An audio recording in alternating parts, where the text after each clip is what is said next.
Dukomeje kubasuhuza tubifuriza umugoroba mwiza, umugoroba wo kuri uyu wa kane tariki 9 z'ukwezi kwa gatanu umwaka w'ibihumbi 2024, nkuko twiyemeje kubagezaho amakuru mashya, amakuru yibanda ku bikomeje kuba muri aka karere k'ibiyaga bigari, by'umwihariko ibikomeje kubera ku butaka bwa Repubulika Iharanira Demokarasi ya Kongo mu ntambara ikomeye, intambara ikomeje kurushaho guhindura isura uko bwije nuko bukeye hagati y'umutwe wa M23 ndetse n'igisirikare cya Kongo FARDC. Noneho ibintu byakomeye, ibintu byahinduye isura. Umugaba mukuru w'ingabo za Repubulika ya Demokarasi ya Kongo General Christian Chiwewe Songweso yasuye bataliyo nshyashya y'ingabo za Kongo FARDC zigiye koherezwa muri Kivu y'Amajyaruguru. Amakuru aravuga ko umugaba mukuru w'ingabo za Repubulika ya Demokarasi ya Kongo General Christian Chiwewe Songweso kuri ubu ngubu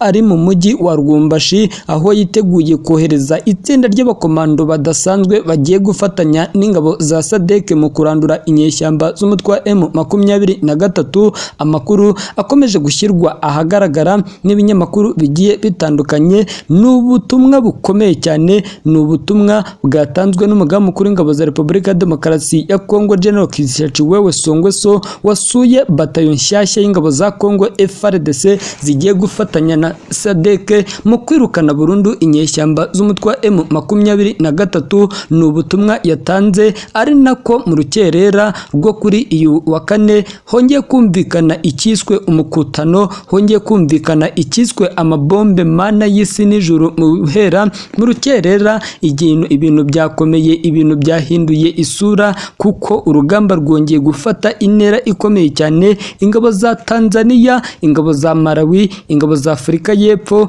bongeye kurasa bakomeye cyane ibirindo by'umutwe wa M23. Inkuru dufite, inkuru twahawe n'imbone zacu, nuko ibice bigera kuri 6 byo muri teritwari ya Masisi ndetse no muri teritwari ya Rucuru habaye icyitwa kuritura imisozi ikazajya igwira izi nyeshyamba z'umutwe wa M23. Murabizi ukuntu M23 yacukuye indake, yacukuye imyobo yo kwihishamo amasasu asukwa n'indege za FARDC kuri ubu ngubu. Noneho ingabo za Kongo FARDC zazanye imirwanire mishyashya, zirimo gukoresha ibibombe birasa mu ntera ndende, ni bimwe byo mu bwoko bwa roketi 340 ndetse na Leopard 25. Biravuga ko ingabo za Afurika y'Epfo arizo zamanuye ibi bisasu birimo gukoreshwa mu kuritura imisozi ubundi ikagwira izi nyeshyamba z'umutwe wa M23. Inkuru yashyizwe ahagaragara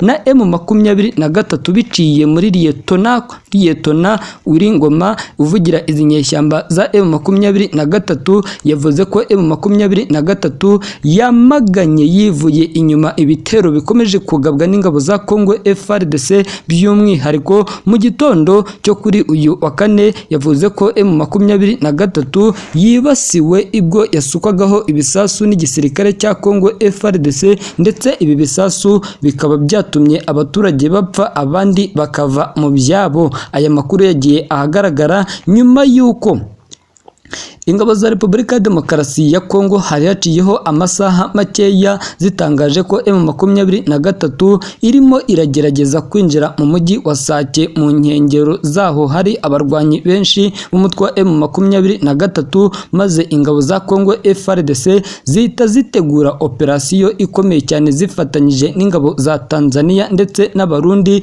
Amakuru yabyutse ajya ahagaragara nuko iyi mirwano yatangiye mu ijoro ahagana isaa 9 nibwo ingabo za Afurika y'Epfo, ingabo z'u Burundi bari mu gace ka Bihambwe. Ahangaha Bihambwe na gace kari korotire n'agace ka Rubaya gasanzwe gacukurwamo amabuye y'agaciro. Amakuru dufite nuko M23 ahangaha yaharasaniye bikomeye cyane n'izi ngabo za Afurika y'Epfo ndetse n'iz'u Burundi. M23 igize ngo irazamutse ihungiye mu gace ka Karenga ikubitana n'ambush ambushi yari yamaze gutegwa n'ingabo za Tanzania babasukaho umuriro. M23 yirukanse ihungira mu gace ka Ngungu. Aka gace ka Ngungu naho ihasanga ambushi yatezwe n'imitwe ya Wazalendo. Gusa M23 yaje guhangana n'iki gitero cy'abawazalendo ubundi bagisubiza inyuma. Aba Wazalendo barahunga bagaruka hano mu mujyi wa Sake.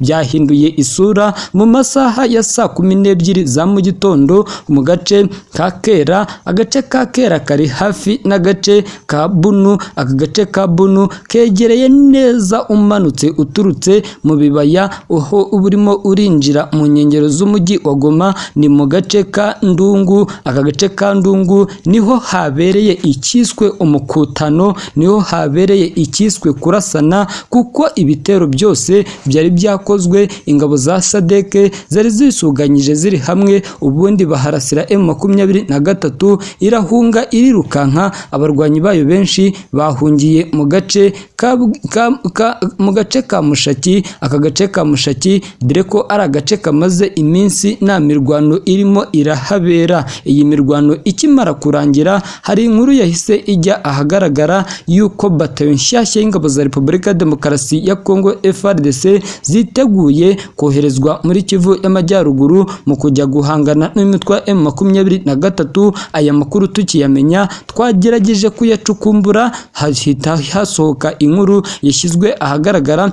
n'umugaba mukuru w'ingabo za Repubulika ya Demokarasi ya Kongo General Christian Chiwewe wanisuriye abasirikare bari bari mu mudugudu wa Mbuya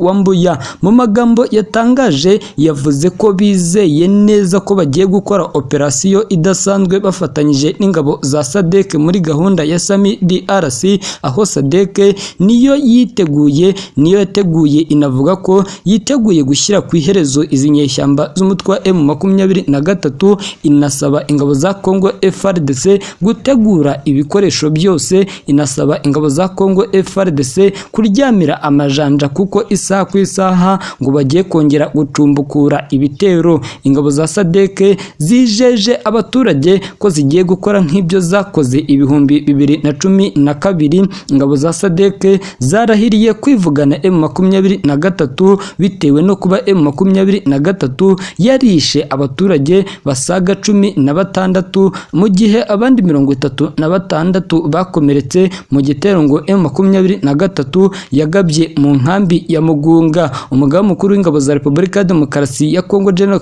Chiwewe yeruye asaba aba basirikare gutanga imbaraga zabo zose bagafasha ingabo za Afurika y'Epfo, ingabo za Tanzania, ingabo za Malawi, bose bagahuriza hamwe imbaraga bagahangana n'umutwe wa M23. Yavuze ko nyuma yo kurasa mu nkambi ya Mugunga isi yose yahagurutse ubu ngubu ibari inyuma, dore ko yanabatangarije ko hagiye kuza izindi misile zigiye guturuka mu gihugu cy'Ubudage. Anavuga ko Ubudage ari igihugu gikomeje gutanga inkunga yose ishoboka mu gufasha FARDC mu kugira ngo igabe ibitero bikomeye cyane ku mutwe wa M23. Umugaba mukuru w'ingabo za Repubulika ya Demokarasi ya Kongo General Christian Chiwewe yasuye iki kigo gishyashya, anavuga ko iki kigo kigiye gukomeza gutorezwamo abandi basirikare benshi bagomba kuzashyira ku iherezo ikibazo cy'umutekano muke uri mu burasirazuba bwa Kongo. Agisura iki kigo, inkuru zahise zicicikana ko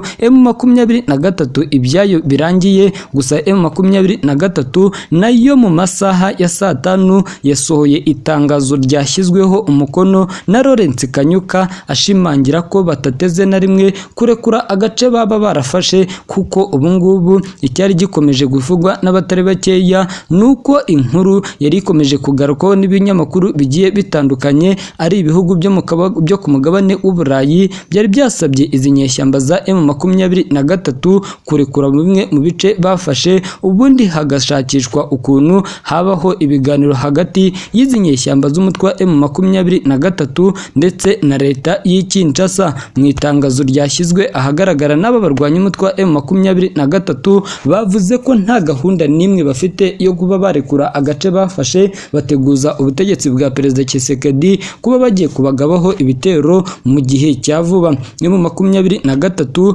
yatangaje ko Ubutegetsi bwa Perezida Felix Antoine Tshisekedi buri mu mugambi wo gutsemba no kumaraho abatutsi babifashijwemo na leta y'u Burundi kuri ubu ngubu yamaze kohereza ngo n'imihoro kuri ubutaka bw'Kinshasa mu gufatanya n'imbonerakure n'abawazarendo. Ni kimwe mu bihugu byo muri aka karere ka Afurika y'Uburasirazuba byahereje ingabo zabwo ku butaka bwa Repubulika ya Demokarasi ya Kongo mu gufasha perezida w'igihugu cya Kongo, aho hari amasezerano akomeye cyane yasinywe hagati ya Ndayishimiye Evariste ndetse na Perezida Felix Antoine Tshisekedi, ngo abangubo bombi biyemeje ko bazatabarana mu bihe bibi ndetse no mu byiza. Aba ni nabo bahuje umugambi wo gushoza intambara ku gihugu cy'u Rwanda, dore ko ubu ngubu Perezida Tshisekedi yiyeruriye akavuga ko agifite umugambi wo gushoza intambara ku gihugu cy'u Rwanda, by'umwihariko u Rwanda rudahagarika kugumya gutera inkunga umutwe wa M23.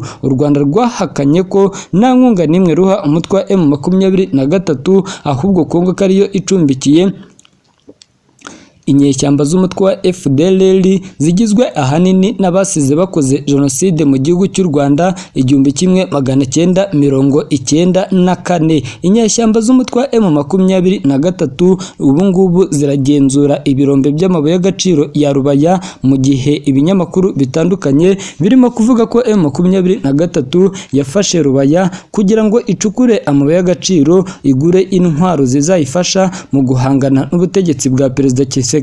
Mu itangazo rimaze iminsi rishyizwe ahagaragara na M23 yavuze ko umusirikare wayo cyangwa se umurwanyi wayo uzibeshya akagaragara mu birombe by'amabuye y'agaciro cyangwa mu kugurisha amabuye y'agaciro azabihanirwa by'intangarugero, ko M23 yafashe ibi bice itagambiriye gusahura umutungo kamere wa Kongo, ahubwo yafashe Rubaya kugira ngo ihagarike jenoside yari irimo irakorerwa abaturage bo mu bwoko bw'abatutsi, irimo irakorwa n'ubutegetsi bw'u Burundi ndetse n'ubutegetsi bw'Kinshasa. Kuri ubu ngubu amakuru tubafitiye, amakuru utapfa gukura ahandi, nuko ingabo z'u Burundi zaje kuri ubutaka zije gucunga abacuruzi bacuruza amabuye y'agaciro. U Burundi bivugwa ko bufite abacuruzi benshi binjiye ku Burundi boherejwe na Perezida Ndayishimiye Evariste kugira ngo bakore ubucuruzi bw'amabuye y'agaciro aturuka hano muri Rubaya muri teritwari ya Masisi.